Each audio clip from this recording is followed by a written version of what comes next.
चलिए, तो आज हम 10वीं कक्षा के अध्याय 9 ऊंचाई एवं दूरियां के बारे में पढ़ने का प्रयास करते हैं। इसको हाइट एंड डिस्टेंस कहा जाता है। इसमें जानने लायक कुछ मुख्य बातें हैं जो हम आपको दे दिए हैं। थियोडोलाइट क्या होता है?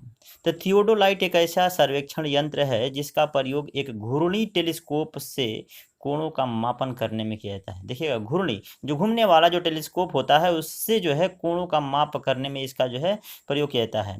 ये जो मापन होता है यह त्रिकोणमिति के नियमों पर आधारित होता है। और इसी यंत्र से, याद रखिएगा, ध्यान से, थोड़ा सा जानने वाली बात है ये, इसी यंत्र से सबसे ऊंचे पर्वत जो माउंट एवरेस्ट है उसको 1852 ईस्वी में खोज की गई थी। ठीक है। माउंट एवरेस्ट जो नाम पड़ा हुआ है, सर जिन्होंने इनको खोजा था उनका नाम था सर जॉर्ज एवरेस्ट। क्या नाम था उनका?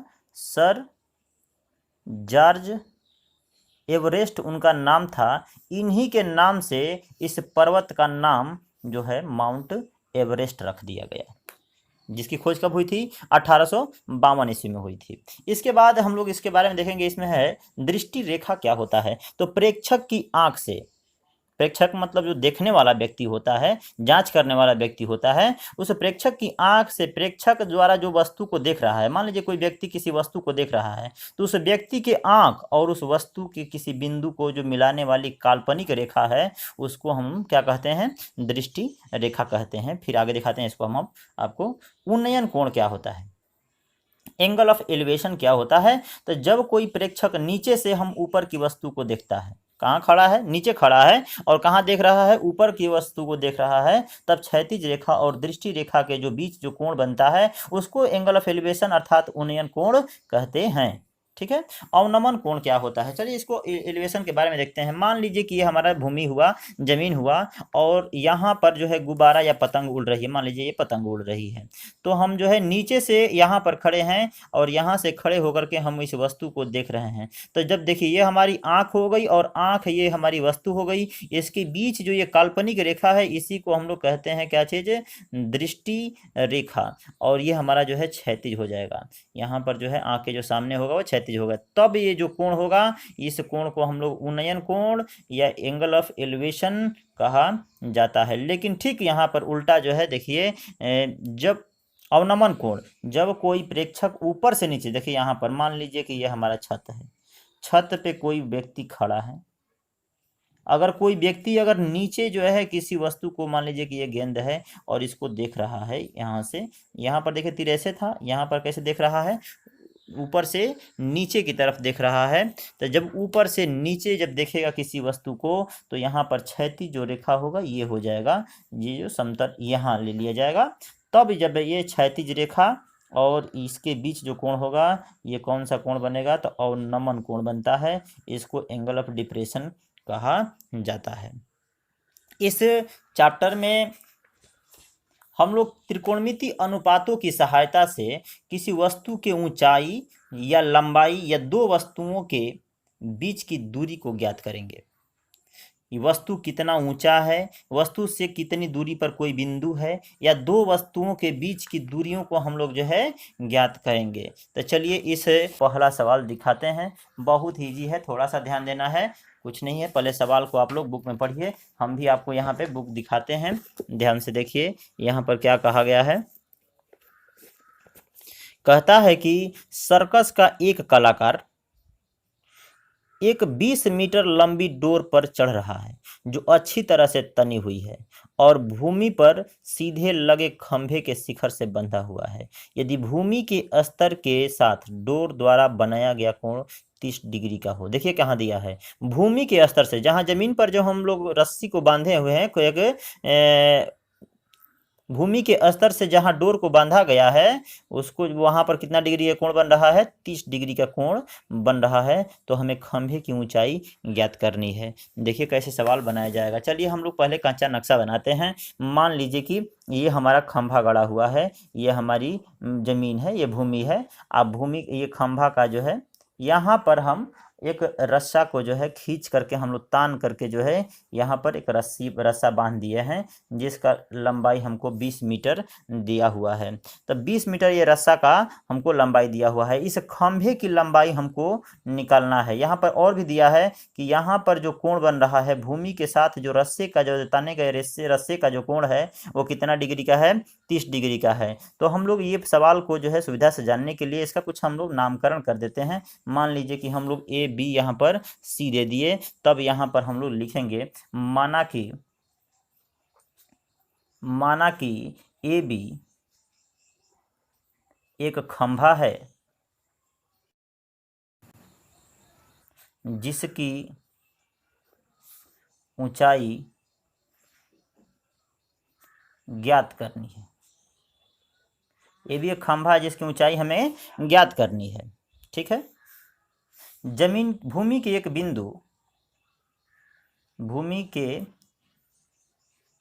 एक बिंदु के साथ रस्से का जो उन्नयन कोण है, देखिए नीचे से ऊपर की तरफ है, उन्नयन कोण 30 डिग्री है तथा रस्सा की लंबाई जो है, रस्से की जो लंबाई है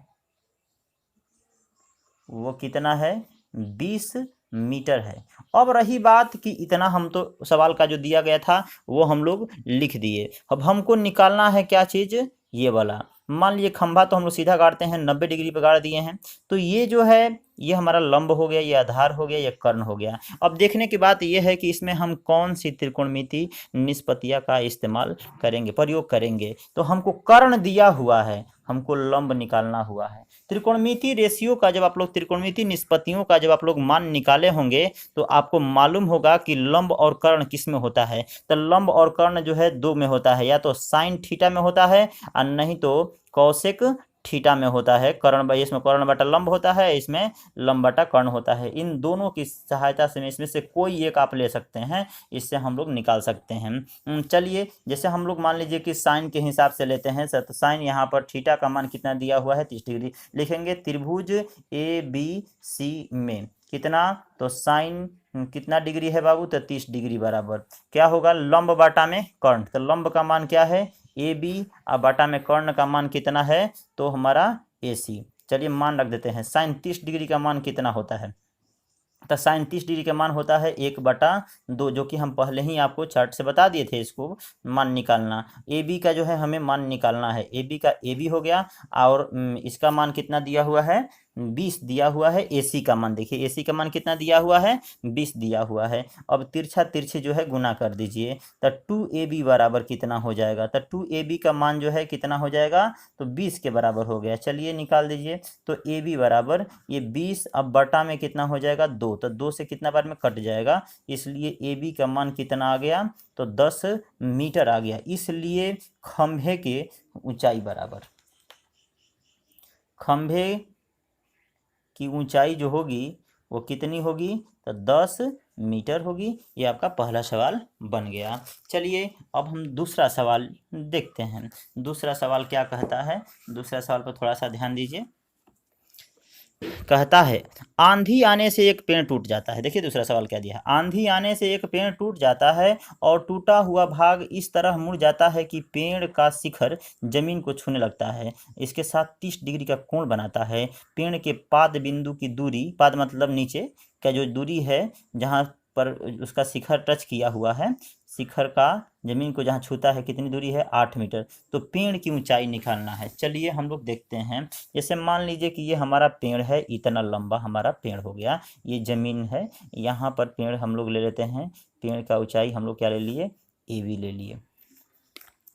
ए बी पेड़ की ऊंचाई है। यहाँ से जो है पेड़ हमारा टूट गया और टूट करके ये जो है जमीन पर गिर गया। तो जब ये जमीन पर गिर गया तो मान लीजिए सी बिंदु से टूट गया और टूट करके जो गिरा, तो जो ये ए बिंदु है वो कहाँ चला आएगा, यहाँ पर चला आएगा। यहाँ पर कितने डिग्री का कोण बना रहा है, 30 डिग्री का बना रहा है। सवाल में क्या दिया है कि जमीन के ये जो पेड़ का जो पाद बिंदु है और जो शिखर आके जहाँ टच किया है, यहाँ से यहाँ तक की दूरी कितना मीटर है, 8 मीटर हमको दिया हुआ है। तो कहता है क्वेश्चन कि पेड़ की ऊंचाई कितना है। तो पेड़ की ऊंचाई जो है ए से लेकर बी तक है।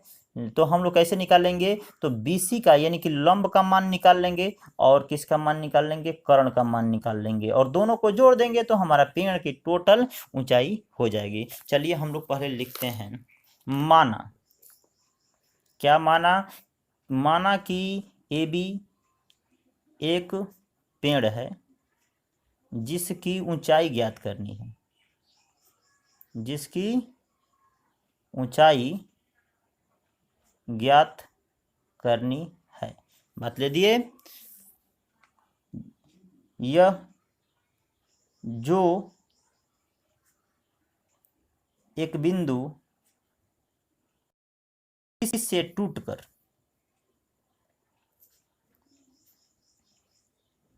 जमीन पर गिरा है, इसलिए इसका शिखर, इसका जो शिखर है हम लोग क्या माने हैं, A।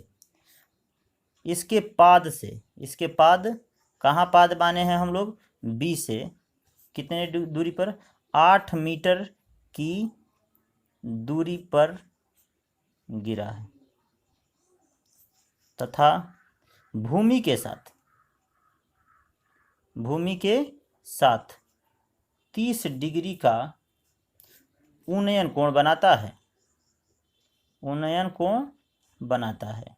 अब हमको जो है पेड़ की ऊंचाई निकालना है। तो पहले हम किसका मान निकाल लें, तो लंब दिया, आधार दिया हुआ है, हम लोग कर्ण निकाल लें और लंब निकाल लें। इसके लिए हमको 2 बार इस्तेमाल करना पड़ेगा, या आप जो है आधार से आप लंब निकाल लीजिए या कर्ण निकाल लीजिए, इसमें से दोनों भुजा में से कोई एक भुजा निकाल लीजिए, उसके बाद पाइथागोरस प्रमेय का इस्तेमाल करके आप निकाल सकते हैं। तो चलिए हम लेते हैं त्रिभुज किसमें, CBA में। देखिए यहाँ से कौन सा, CBA में, यहाँ पर 90 डिग्री कोण बन रहा है। तो CBA में हमको जो है आधार दिया हुआ है, हमको कर्ण निकालना है। तो आधार और कर्ण के लिए आप लोग जो है, आप लोगों को याद होगा कि आधार और कर्ण जो है किसमें होता है, तो कॉस थीटा में या सेक थीटा में। तब कोई भी ले लीजिए, हम कॉस जो है कितना डिग्री ले रहे हैं, 30 डिग्री बराबर आधार बटा में क्या हो जाएगा, कर्ण। तो आधार का सूत्र क्या होता है, आधार का मान क्या है, यहाँ पर क्या लिया है हम लोग, AB। अब बटा में कर्ण का मान क्या होगा, तो AC। कॉस 30 डिग्री का मान कितना होता है तो कॉस 30 डिग्री का मान बताइए कि क्या होता है, √3 बटा में 2। और AB का मान, AB का मान कितना है, तो 8 है। अब बटा में कितना है, हम लोग जो है AC का मान निकालना है ना, AC का मान ले लीजिए। अब तिरछा तिरछी गुणा कर दीजिए तो कितना हो जाएगा, तो 8 दूना 16, तो √3 AC बराबर 8 दूना कितना हो जाएगा, 16। इसलिए AC का मान कितना आ जाएगा, तो 16 बटा में √3। यहाँ पर समीकरण 1 यहीं पे रहने देते हैं। चलिए फिर हम लेते हैं यहाँ पर त्रिभुज CBA में, फिर CBA में लेते हैं एक बार। अब हमको जो है आधार दिया हुआ है, अब हमको लंब निकालना है। तो आधार लंब या लंब आधार किस में होता है, tan या कोट में। तो जो आपको सुविधाजनक लगे वो ले लीजिए। तो हमने लिया है tan 30 डिग्री। तो tan 30 डिग्री बराबर क्या होता है, लंब बटा आधार। तो लंब का मान क्या है, तो BC है और आधार का मान कितना है, AB है। तो यहाँ पर tan 30 डिग्री का मान आपको बोले थे याद करने के लिए, याद हो गया होगा, 1 बटा क्या होता है, √3। अब बराबर BC का मान जो है हमको निकालना है और AB का मान हमारा कितना दिया हुआ है, 8 दिया हुआ है। अब तिरछा तिरछी गुणा कर दीजिए, तो √3 BC बराबर कितना हो गया, 8। चलिए हम यहाँ पर ही बना देते हैं आप लोगों को, आप लोग नीचे बनाइएगा। तो ये हो गया आपका BC बराबर हो गया, इसलिए BC का मान हो जाएगा 8 बटा में √3। इसको हम 2 मान लेते हैं। अब हमको पेड़ की ऊंचाई निकालना है, इसलिए पेड़ की ऊंचाई बराबर, तो पेड़ की जो ऊंचाई है वो कितनी है, AB है। AB का मान हम लोग 2 टुकड़ा में किए हैं, AC या प्लस कितना किए हैं, BC किए हैं। AC का मान हम यहाँ पर ले आए हैं कितना, 16/√3, और इसका लाए हैं कितना, 8/√3। इसको बटा पकड़ जोड़ बना दिया जाए, √3 और √3 का लघुत्तम हो जाएगा आपका √3। ये 16 + 8 हो जाएगा, कितना हो जाएगा, तो 24/√3 हो जाएगा। इसका हर का परमेकरणी कर देते हैं, तो √3/√3 से गुणा कर दीजिए, कितना हो जाएगा, तो 24√3/3 हो जाएगा। तो 3 से कितना बार में कट जाएगा, 8 बार में। इसलिए आपके पेड़ की जो ऊंचाई है, पेड़ की ऊंचाई कितनी हो जाएगी, तो पेड़ की ऊंचाई बराबर 8√3 मीटर, जो आपका आंसर है। ओके।